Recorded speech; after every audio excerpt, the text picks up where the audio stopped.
hello everyone, and 你们好. I feel very pleased to come to here as a moderator today. Thanks for the Rumi Forum, and I hope my broken English can bring you some taste of China. So let me briefly introduce myself. I'm a reporter who assigned in Washington, D.C. To cover the American news stories. But personally, I consider myself having a lot of special bond with Asian region. First of all, I came from China. And one of the most noticeable and debatable change to the international situation in the 21st century should be the rise of China.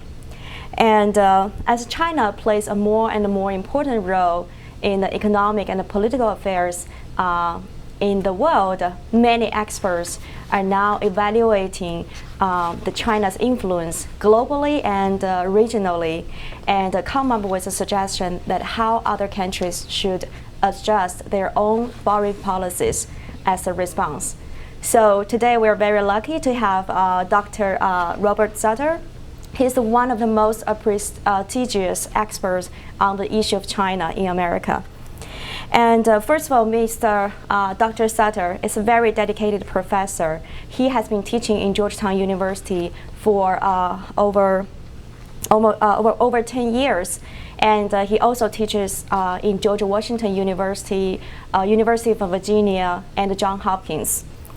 And Dr. Sutter is very productive writer. He has published 18 books and over 100 articles and several hundred government reports, of course, on the East Asian and the Pacific region. And during the past several decades of his career, he has been very actively engaged in the government affairs. He has worked for the Congressional Research Service and CIA and some other government agencies. So I think today, Dr. Sutter is going to talk about how America will remain its influence in the Asian Pacific region, where China is considered to take the leadership. And I think Dr. Sutter has done a very thorough and long-term research on this topic. For example, he published his findings and analysis in the book published in 2008, The United States in Asia, which is very popular publication. And I know, and he just came back from China and also I think 14 other Asian cities this summer, and he must have a lot of new findings and analysis, and he is going to share with us today. So no further ado, Dr. Sutter. Thanks very much. It's really a pleasure to be here and to talk with you about China's rise, and particularly China's rise in Asia. And the short of it is, I look at China's rise in Asia as encumbered. It's an encumbered rise. And I think this is important for Americans. It's important, I think, for just about anybody in the world, because China has such a global reach. And to understand this, in other words, many people think that China is going to be ruling the world. There are books that are written about China ruling the world. And I think that that's not true. And I have pretty solid reasoning for this, and I want to run through my empirical understanding of this so that you can consider it and we can have a good discussion about it. My reason for doing this is I'm an American. I've worked in the policy circles in the United States in the government for over 30 years, and now I'm an academic at Georgetown. My reason for doing this is that I find some Americans get very excited about China.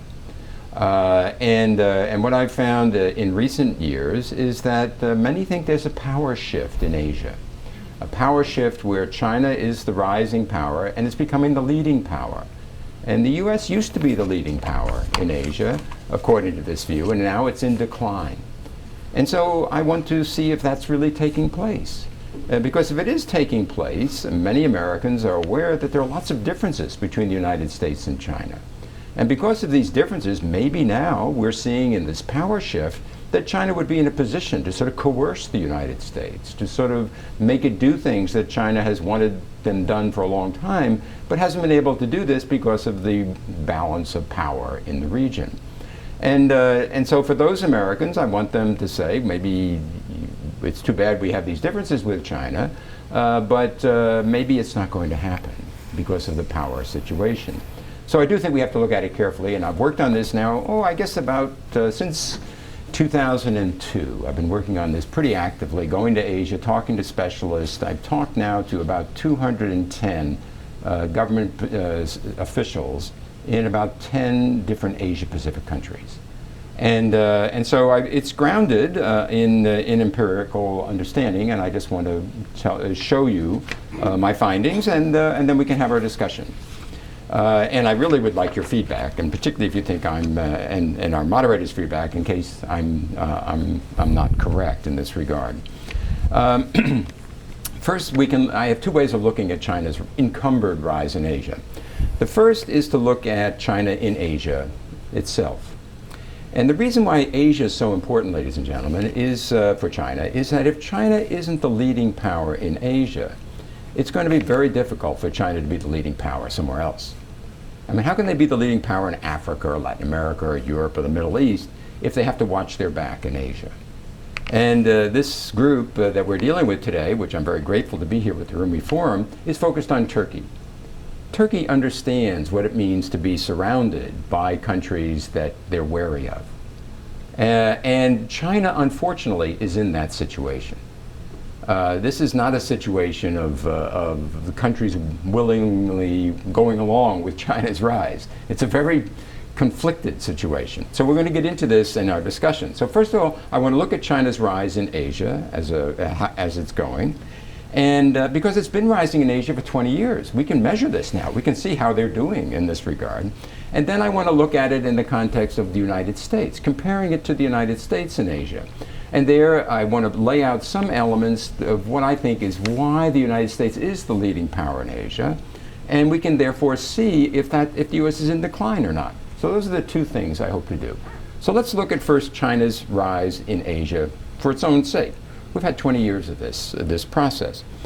One thing that doesn't get discussed very much, but is very much on the minds of the government officials around China's rim, is that the People's Republic of China has been in existence for 60 years, for 40 years was the most disruptive element in Asia.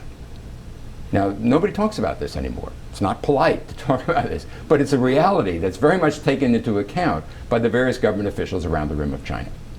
And what am I talking about? I'm talking about insurgencies supported by Mao Zedong, all sorts of activities in the region, which I can go into details, but we don't have time today. But this continued under Deng Xiaoping. When I do this with audiences in China, I say, do you remember the Khmer Rouge? Does anybody in this group remember the Khmer Rouge? The Chinese were with the Khmer Rouge every step of the way. Not because they liked what the Khmer Rouge was doing, but because it was in their interest to be supportive of the Khmer Rouge. And so when the Vietnamese came out and drove the Khmer Rouge out of Cambodia, they were driven to the Thai border. And there on the Thai border were the Chinese advisors, along with the Khmer Rouge fighters. And they stayed there and continued fighting against the Vietnamese for another 10 years. And there's more, and this isn't just Maoist excess. Mao died in 1976. Deng Xiaoping took steps against Southeast Asia when it was in his interest that were very forceful. He invaded Vietnam because they went in and took over the Cambodia. And he withdrew, but then for 10 years they kept up pressure against the Vietnamese. And what does that mean, keeping up pressure? Some days the Chinese shot 10,000 shells into Vietnam, just to show them their determination. I used to ask my specialist in government, I said, how can you shoot 10,000 shells in one day? And he says, if you have enough cannon, you can do it. And so they used to do this, just to show their determination. And so the record of China in Asia is really bad. It's going to take the People's Republic of China a long time to reassure the governments of Asia. The second point I would make here is that China, as it's moved forward with this reassurance policy toward the governments of Asia, has done so in a way that's made some mistakes. In the middle of the 90s, they were a little bit too assertive. And so in the South China Sea, and particularly in dealing with the Taiwan issue and the Taiwan Straits crisis of 95, 96. And so they shifted to an approach that was very much focused on reassuring the neighbors, and this worked very well. So 95, 96, they really pushed this policy very, very well. And the governments responded very well too. But what they didn't do, though, is reassure the United States. They were still, from this period, very adamant publicly against the United States for a whole range of reasons, but particularly for the U.S. alliance system in Asia. Totally at odds. So I have, Mr. Hu Jintao, the president of China today, sort of a mild-mannered sort of guy. He's railing against the Americans in Indonesia in 2000. Well, this didn't work. This policy was a mistake because when they faced the Asian governments with this choice, you choose China's approach or you choose the American approach, they don't want to choose. And so the Chinese had to shift their approach. That was one reason. There were other reasons that they shifted their approach. And by 2002, 2003, the Chinese adopted an approach which was focused on reassuring America. This is called the peaceful rise, peaceful development approach. And they very much wanted to avoid the complications that would come if they were confrontational with America. And that's been basically their approach since. But my point here is just that as China's risen in Asia, it hasn't really had an open field, and it's made mistakes, and it's had to adjust. And the third point that I would do in looking at China and Asia is to just say, okay, we've had 20 years of experience of China rising in Asia since the Cold War. This has been going on since 1989. How are they doing? We can measure this. And so, what are the other big powers in Asia? Well, Russia, Japan, and India. How are the Chinese doing with those? With Japan, anybody here think that China and Japan relations are good? Everybody knows they're terrible. I mean, they're not awful in the sense they're going to go to war, but they're not good. India, China's relations with India today are worse, considerably worse than they were 6 or 7 years ago. And arguably, China's relations with Russia, they're okay, but they're not, I think they're somewhat worse than they were in 2001 and 2002. Now let's take middle powers. South Korea. In 2004, China-South Korea relations were very close. Today, they're very mixed and not very close. Australia. In 2004, the ambassador to Australia from China was like a rock star. Everybody loved her. Anything she said, they just thought she was terrific. Well, those days are gone. And you have this very mixed relationship that Australia has. Australia just passed a big defense plan, which is designed to balance against China, among other things. And then you look in Southeast Asia, where China has made the greatest consistent gains, but you have a reconfiguration of forces in Southeast Asia, where the traditional leader of Southeast Asia has reemerged, Indonesia. And historically, I think today, Indonesia is the power in Southeast Asia that's least likely to bandwagon with China. And so when you look around the rim of China, you say it's making some progress, things are developing. Does China lead? Does China dominate any of these countries? No. Has there been any breakthrough? The only place there's been a breakthrough, ironically, is with Taiwan. China has made a breakthrough with Taiwan. But as you can see, this is a 20-year record we have, and the progress has been okay, but certainly not outstanding. And I think the future is likely to remain the same. Now, on the second way of looking at this, you can look at it comparing China and the United States in the region. So let's look at China's strengths in the region, which many people do. They often don't look at China's limitations. And let's look at American weaknesses, which almost everyone does, but they don't often look at American strengths. And we have to use all four elements to do this. It won't take too long. I think I can do this in a short period of time. China's strengths: big trader, very important for trade of various countries in the region. Investment from Asia goes to China. It's pretty much one way. There isn't much Chinese investment into Asia, but it's very important for those investors. And then diplomacy. China is very good in diplomacy, both bilaterally and in multilateral organization. They follow win-win diplomacy, and we'll get to that in a minute.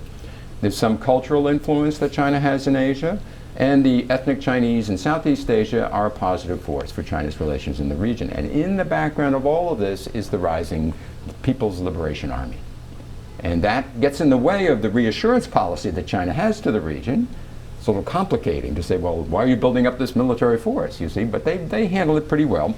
And it's clearly a source of influence. The governments and people around China, they pay attention to the buildup of the Chinese military. What are Chinese limitations and weaknesses? The legacy, which I've already discussed. Second is Chinese people are very patriotic. That's not a bad thing, right? But they're nationalistic. And unfortunately, all around China are countries that are equally nationalistic and patriotic.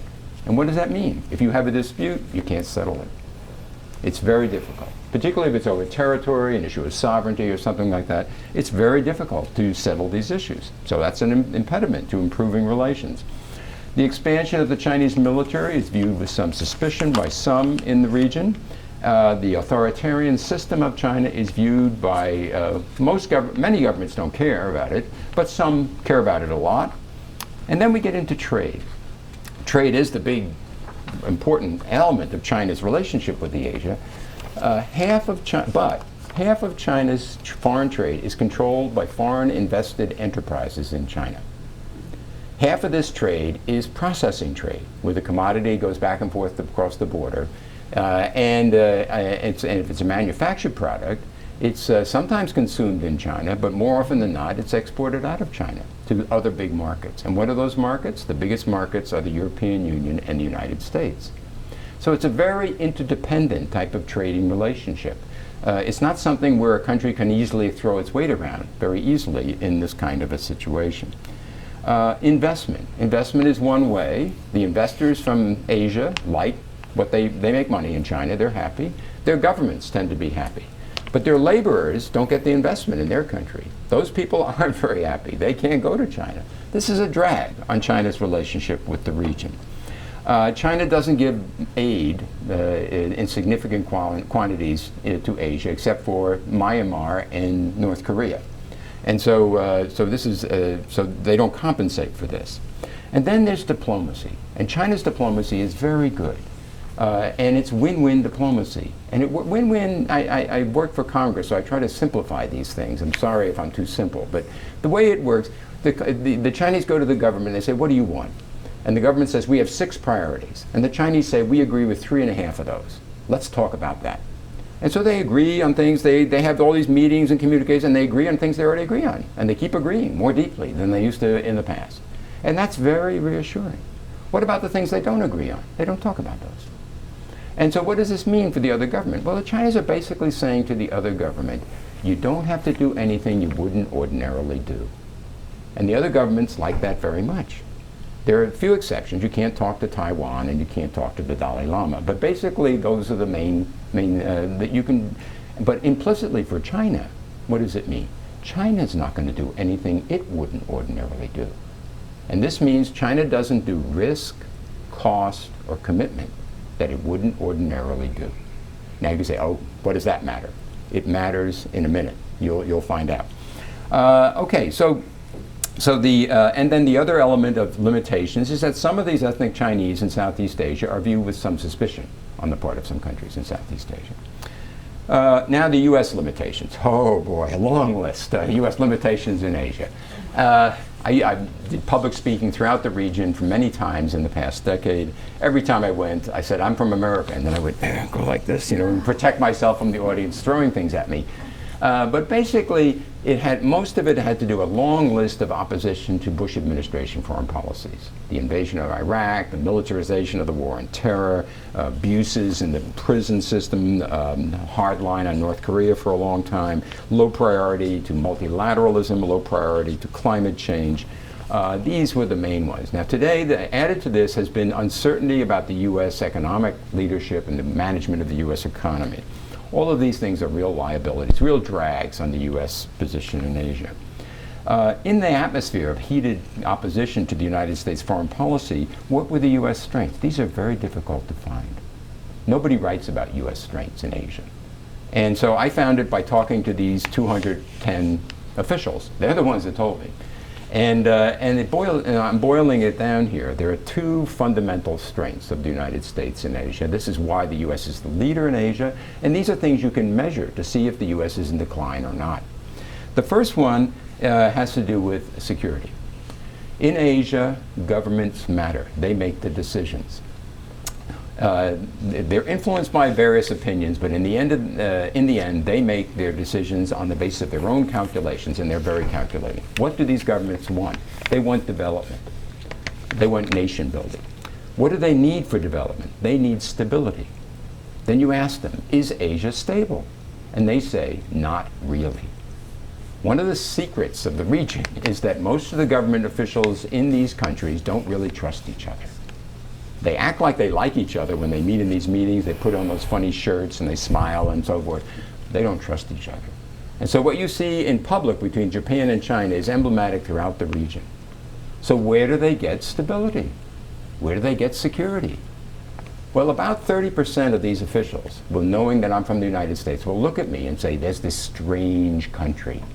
It's very far away. It's very big. And this country is willing to spend $50 to $100 billion a year to keep a military presence in Asia that keeps stability in Asia.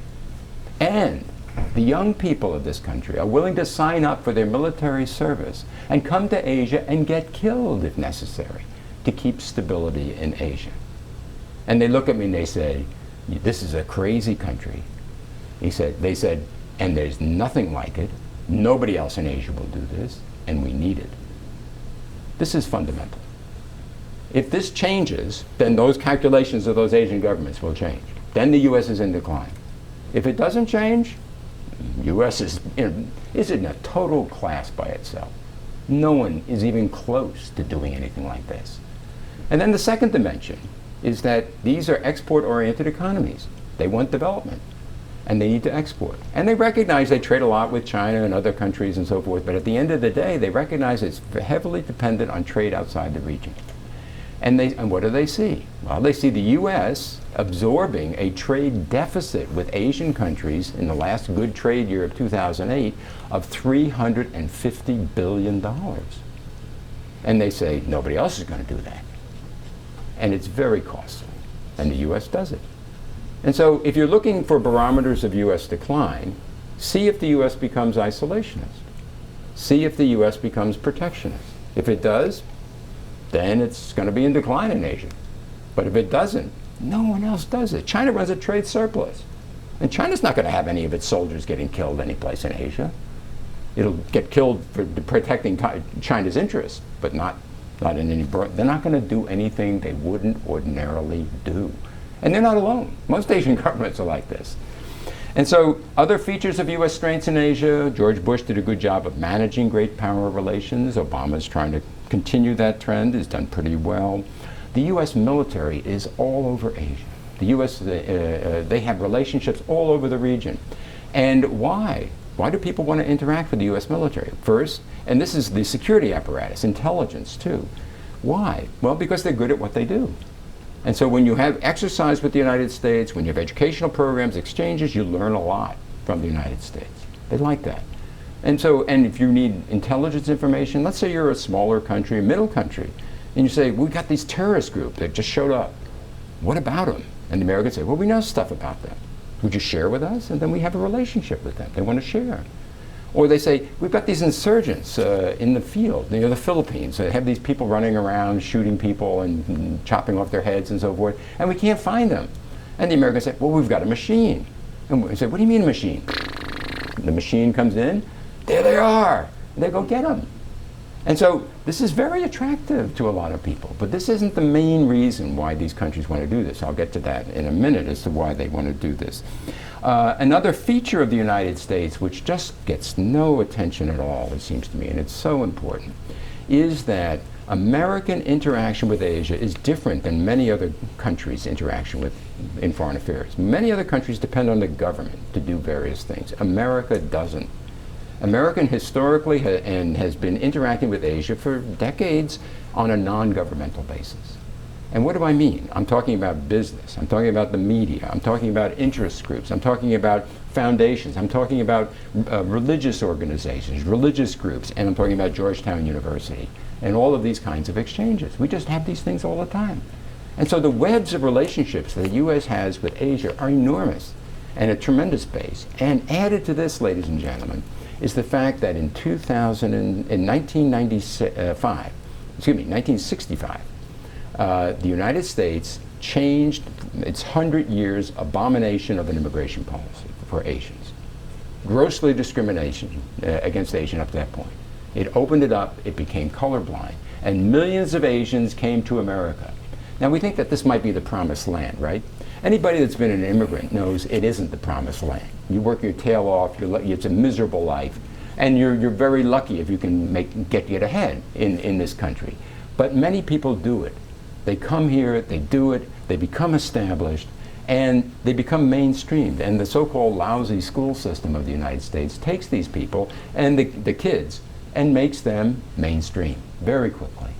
And so the upshot is that America has millions of these people from Asia in the United States who have become Americans, and they have important relationships at home. It's a very powerful force that only Canada has this to a higher degree than the United States. And then the final thing that gives the United States strength in Asia and gives the Chinese encumbrance in Asia is that Asia's full of independent-minded governments. And these governments are focused on power dynamics. And the power dynamic is described by the rise of China, as we're talking. And they know that this is good for them in many respects, and they want to cooperate, and they like China's reassurance, but they don't know what China will do when it gets more powerful. They're wary. And so what do? They hedge their bets. What they do, they build up their own military sometimes. Sometimes they build up regional organizations to deal with this thing. But one of the things they almost always do, even in the worst periods of U.S. relations with these governments, is that they come to the Americans quietly and they say, they don't even look at them sometimes. They just say, stay here, stay close, interact with us, don't go away, because we don't know what China's going to do. And so the upshot of this is that it's very beneficial for the United States. So some of you may have been surprised about the military exercise that took place between Vietnam and the United States in last month. This is emblematic of this trend that's all over the region. So at the end of the day, what do I see? I see China encumbered by its legacy in the region, encumbered by all these independent-minded governments that want to maintain their independence in the region. And encumbered by the fact that the United States is prepared to be the leader of Asia by far, and continuing in this capacity, not in a way to contain or constrain China, just pursuing its own interest. And so when you look at this dynamic, you see, how can China be the leader of Asia? I find it very difficult to see this.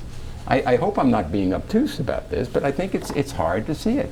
And so people get swept up with projections and so forth. I've given you some things that are more tangible that you can look at. Things that perhaps can help you to understand whether or not China is emerging as the leading power of Asia, and whether or not the United States is in decline. And as you factor this in, the key thing I'm watching is, will China undertake risks, costs, and commitment? Did you know that China receives large amounts of foreign assistance? Did you know this? China has $2.5 trillion in foreign exchange reserves. They receive $1.5 billion in loans from the World Bank every year, $1.35 billion from the Asian Development Bank every year. And there are 24 UN agencies active in China. They recently renewed all their programs for 5 years. This includes the UN Development Program. Lots of aid-giving programs are very active in China. Every large developed country has an aid program with China. China uses the Kyoto Protocol to the nth degree to get capacity free from developed countries on technology involving green industries, because those governments get points under the Kyoto Protocol for doing this. And so it's very beneficial. And the World Bank gives loans to help the Chinese do this type of thing. And so when you look at are the Chinese willing to do risk, costs, and commitment? Well, a country in Asia that's closest to China, a country in the world that's closest to China, is Pakistan. Pakistan's been China's close friend since the early 60s. Pakistan had a devastating flood, enormous problem. And the UN had a big donors conference. This is what the Chinese do, emblematic of this. And so they gave, I guess it was $1 billion that the world gave to the pledge, this sort of thing. You know what China pledged? $10 million. And so you're looking at, so this hasn't, if this doesn't change, I don't see how China is going to be the leader of Asia, if you see what I mean. And to be the leader of the world, you could say, oh, it's going to come, it's going to come. I've been waiting for this for 10 years. When are they going to do it? They don't. And I understand. It's not that they're selfish in a particularly unusual way. They have a narrow sense of their interest.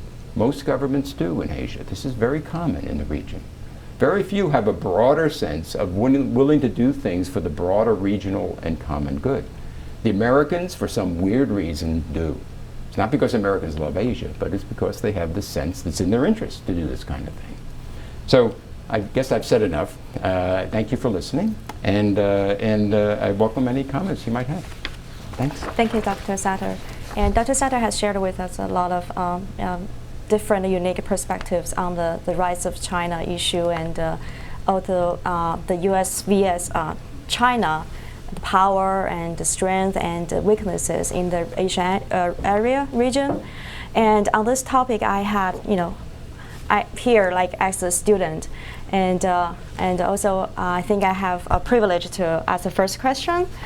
To my point of view, I personally believe that China is still a developing country. That's how we position ourselves globally. And we still have a lot of problems to deal with, and there's still a long way to go. But now we're taking as many as possibilities, as many possibilities as possible to establish the good relations with Asian countries. And like you mentioned, China has, of course, China is still receiving the loans from the World Bank, but China also increased its share of the donation to the World Bank too. And I think we also believe that a growing and developing China is also beneficial to the world and the regional security and development. And then we can I think, to my understanding, I think dealing with Asian, the relations with Asian countries, we have three priorities.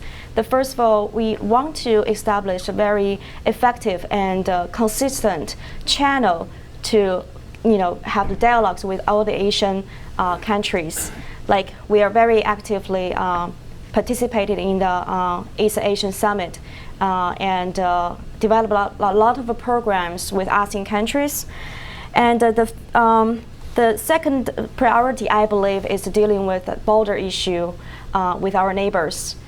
As you know, that we still have border issue with India and some other Asian countries. And the third issue, third priority, which is more noticeable, is we're developing the trade and economic cooperation with Asian countries. And I'm not going to elaborate on it. It's just my personal understanding. So I want to ask Dr. Sutter, do you think like the foreign policies China has adopted to improve the relations with Asian countries have been effective, have effectively removed the people's Asian countries' concerns about the threat of China? I think it's a very good question. I think it's been very effective. As I tried to mention, I think the diplomacy of China and the economic relationships are a real plus for the Chinese administration in dealing with the region. Some of the issues you mentioned, they just had to get in the way, sovereignty issues. And so today, the Chinese, they've had 3 interventions now with the Japanese over the Senkaku Diaoyu Islands. There was a fishing captain was being held by the Japanese for doing something with in the area. And so the Chinese are very upset with it. This has now gotten to the state council level. Mr. Dai Bingguo is a very senior official, has called in the Japanese ambassador. This is the 3rd time this has happened. And so these kinds of things, they just get in the way. The Japanese are very nationalistic, and so are the Chinese. And so we have a South China Sea disputes. Well, there are lots of other claimants in the South China Sea. China's not the only one. And so this makes it hard to, and they can't compromise. And with India, they can't compromise on those border issues either very well. So nationalism and just gets in the way. It reminds me of a senior Chinese official who I talked with, I guess it's 4 years ago now. I said, some people think that China wants to dominate Asia. Do you think China wants to dominate Asia? He says, China can't dominate Asia. There are too many governments in Asia. And those governments really get in the way. It's very pesky because they're very independent-minded, very nationalistic. So there's lots of progress been made. Do they trust China? Not really. I mentioned this first, and I said, these governments don't really trust you. On the one hand, they're very positive, but on the other hand, they're hedging and they're having all these contingency plans in case China's assertive. What are you going to? And he says, I know that. I said, well, what are you going to do about it? And he says, well, we have to keep reassuring them. And so what you said is very true. I think this has to continue, and it has to continue without big interruptions. And we've had a few interruptions in the South China Sea and in these Senkaku Islands, and of course in the Yellow Sea regarding South Korea. So it's an on again, off again. I think progress is being made, but I think it's slow. That's my basic point. Mm-hmm. Well, I have one more question. Sure. As I have seen from the report of Chinese media, which has adopted interview with you, you mentioned you believe that one of the reasons people believe U.S. power is declining in Asian area was because of the Bush administration's policies towards Asia. That's right. And do you think the Obama administration has made any improvement, and how?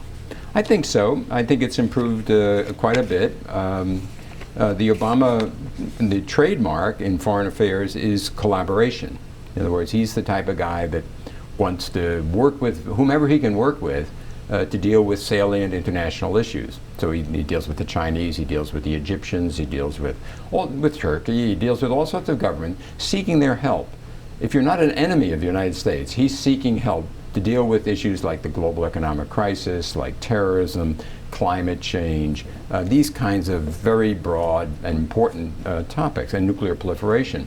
So that's to me, that's the trademark of the Obama government, and so I think he follows that approach in Asia, which is, I think, very welcome. In other words, the government, he's much more consultative, much less unilateral, and those were big problems with the Bush administration. But I think he's done a good job in shifting that image of the United States, because most of the Bush problems were image problems, just terrible image.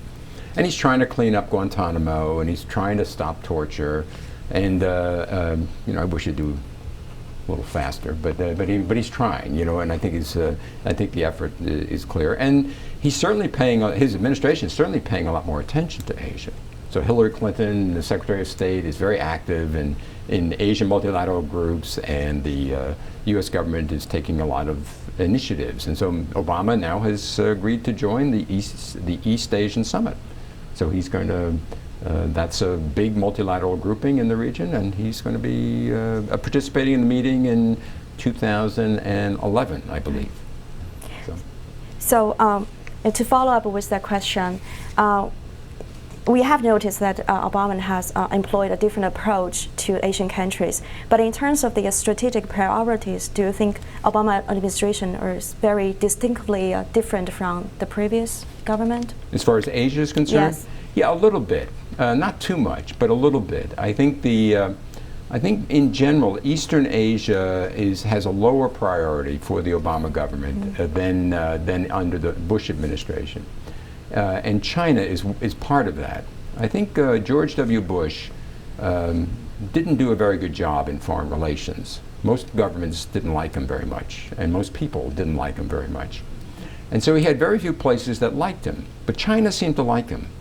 And so his willingness to work with China seemed to be, he wanted to keep that relationship, that was a legacy issue for him. He wanted to keep that good before he left office.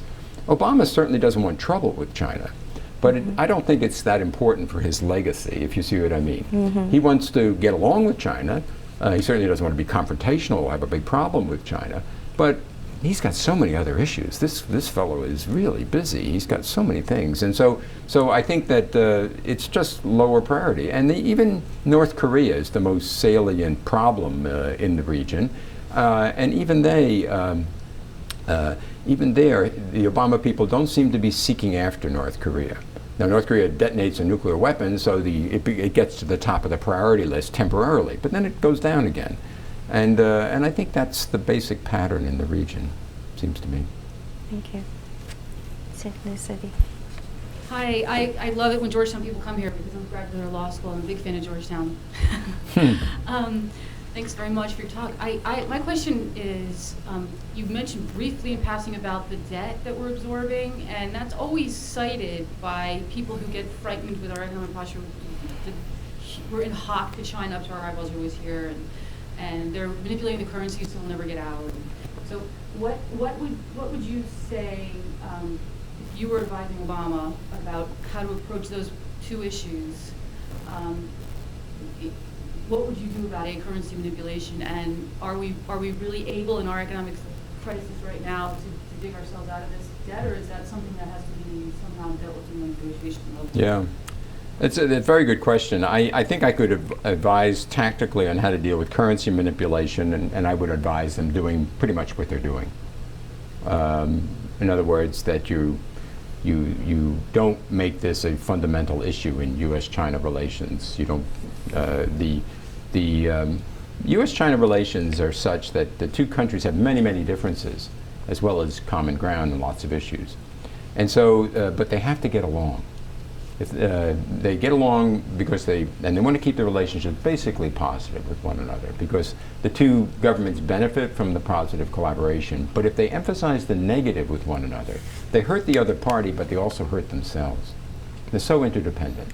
And the third point is what I alluded to earlier, is that Mr. Hu Jintao and Mr. Obama are both so busy with so many other issues, they don't want a problem with one another. And so for this reason, I'd say don't make currency a big problem with China at this point.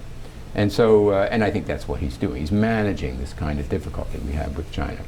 What do we do about the debt? Now, I'm not an economist about that. I have experience in Washington over the years. I've watched this sort of thing. Some people say we could inflate our way out of it. You see, they could say we could get away with that. We're the dollar holder. We're the superpower. Maybe people would still invest here even if we inflated our way out of this thing. And so that's scary to other countries, and it's a beggar your neighbor type of approach, and I don't think it's good leadership, but you might do something like that. And but I think there are many things that I'm not aware of, so I couldn't give much advice about that. On where it matters in Asia is where does this affect U.S. security presence in Asia? In other words, are we going to cut the defense budget in significant ways, and that affects the posture in Asia because of the debt? And that's something that I've been through this after the Cold War. We had a big recession at that time, and there was a big freeze on spending. I was a senior administrator at the Library of Congress, and I couldn't do anything, couldn't buy anything, nothing. Everything was frozen except the defense budget. Defense budget appropriations stayed steady from previous years, and Congress every year would add 10 billion more, maybe 15 billion. And so that's America. So when foreigners ask me about this, I say, I think the defense budget will be the last thing to be cut. So if we start cutting things, we'll probably cut a lot of other things before we start cutting defense, it seems to me. And so I'm not too worried about the defense posture in Asia and that being affected by the economic situation, at least for now. And so, and then I'm well hopeful about American resiliency. We have this reputation of being a resilient economy, multifaceted, and so maybe we'll come back and so forth. The difficulty I've seen from the United States today is so much less than what I saw at the end of the Vietnam War. It's really awful then. And U.S. was in decline at that time. But I just don't see it now. I see it's a very, the economic situation is troubled. We're coming out of a big recession, but I don't see decline. How do you see the relationship of China in regards to strengths and weaknesses with A, Europe, B, the Middle East, and C, Africa? Europe, the Middle East, and Africa. Okay. China's relations with Europe are not very good these days. They haven't been good for some time. The trade relations is important, but the European business community is pretty upset with China. Copenhagen was a real blow to a lot of people in Europe. And so the attitude toward China is quite mixed in Europe. Economically it's very important, but I think as in the image of the country and so forth is not particularly good. The relations with the particular government. Look what they did with Sarkozy, the French president, head of the European community. He said he was going to meet with the Dalai Lama. The Chinese got so upset about this that like 2 weeks before the scheduled Beijing European Union summit, they canceled it. They said, we're not going to meet with you because of Sarkozy. The president of the European Union said he's going to meet with the Dalai Lama. And he did go and meet with the Dalai Lama later. And then the next year, they sent the premier to mend fences in the region. But he didn't go to Paris. They still were isolating Sarkozy. Now, maybe he had it coming. I don't know. But I mean, the point is that when they do this kind of thing, it really doesn't give a good taste in the mouth of European leaders. You know, they know they're dealing with a country that's, you know, I mean, it gives them leverage. China might have some leverage, but this doesn't build friendship, if you see what I mean. And so in the Middle East, China is improving its relationship a lot of ways. I don't know too much about the Middle East, but China is in an awkward position in the Middle East strategically. If they're going to get, I guess about half of their exports of oil come from the Middle East, and they're going to need a lot more. China, a senior official of China noted in China media about 4 months ago, he said that for China to improve to advance its economy a certain level, they have to use 4 times the resources that the Americans would have to use for the similar advance. You're dealing with, and Americans, as you know, are not very good about using resources, very efficient. So this is an extremely resource-intensive economic development. So they're going to need oil and all these other things all over the world. Well, where is the oil? It's in the Persian Gulf. I mean, lots of other places, but at the end of the day, it's in the Persian Gulf. That's where they're really going to have to get it. And who controls the Persian Gulf? Yeah, United States.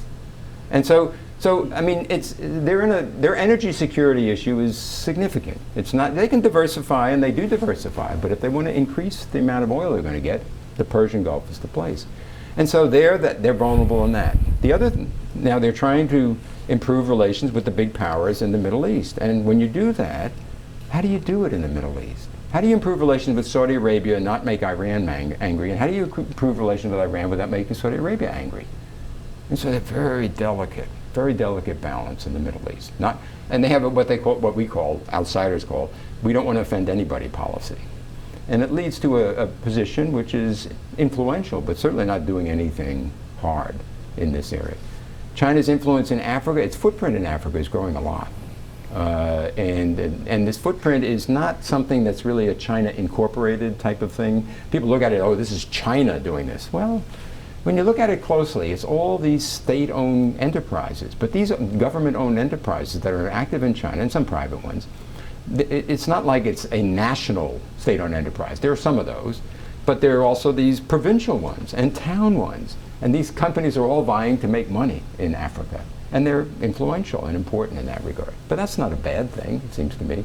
And I don't think it leads to dominance. China has, there are many other countries that are involved in Africa economically. So it's advancing their relationships, it's making money, it's getting the resources they need, and it's not particularly good at managing the relationship with the Europeans. They really have some problems with the Europeans.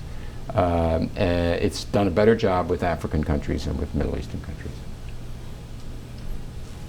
Thank you very much for your comments. I was in China the first time in 2004, and then 6 times since then, and lived there for 6 months, and have seen tremendous changes in the country itself. And one of the changes is a very dynamic rising middle class of young people who are better dressed, look better, both are working, want those products that we have, and that's one of the reasons of the vast increase in resource prices in the world.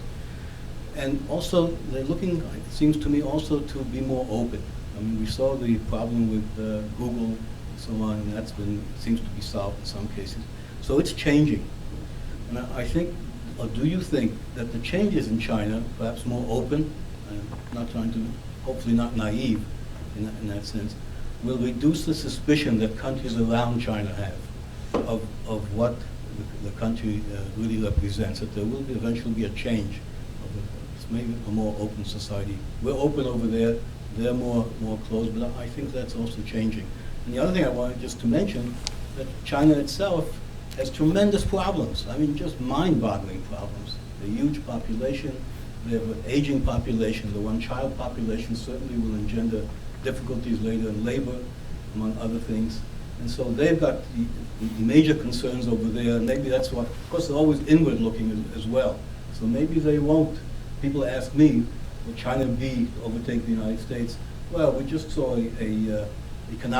some reports. China is now the second largest economy in the world. But no one mentions the next sentence. On a per capita basis, it's $3,000. Our per capita in this country is 40,000, 10, 12 times as much. So it's not, I said, certainly not in my lifetime. That's not going to take over. But anyway, that's my comment. Thank you. That's a very good comment. On the internal problems, you notice my analysis doesn't rely on internal dynamics because it's subject to such wide different interpretations, and the data isn't so good. It's very hard to, you can make projections, so I look at the data that I can measure very well, and it tends to be in the international realm, and that I can corroborate and so forth. It's much, it's more sound, but I think your points are very well taken. A lot of people say that. I tend to agree, but I don't know for sure on those things. On the openness, this is a mixed bag, it seems to me, because the Chinese people are pretty nationalistic, young and old. If China were open about what it wanted that way, what do these young people want? Talk to them. You know, a lot of them want something that might be a little scary to countries in the region. You see what I mean? I mean, they tend to, a lot of them tend to push an assertive position. And the agent of control of the central administration and so forth is actually a calming force in international affairs. And so, so I'm not sure that would work, if you see what I mean. I don't know. I mean, but if you look at what's the manifestation of this? The anti-Japanese demonstrations of 2005. Who organized that? Who were the people that did that? That was not government sponsored. Who did that? It was this middle class you're talking about. They burned Japanese cars. They did all sorts of disruptive things. And so, so I'm not sure it's going to work that way, the way you're saying. I just don't know. I think it's openness. If you have big disputes and you're open about them, then you say, my gosh, we really have big disputes. And how do you resolve them is tough. So I just have a mixed reaction to your first question. Okay, no more questions. Oh, one more question.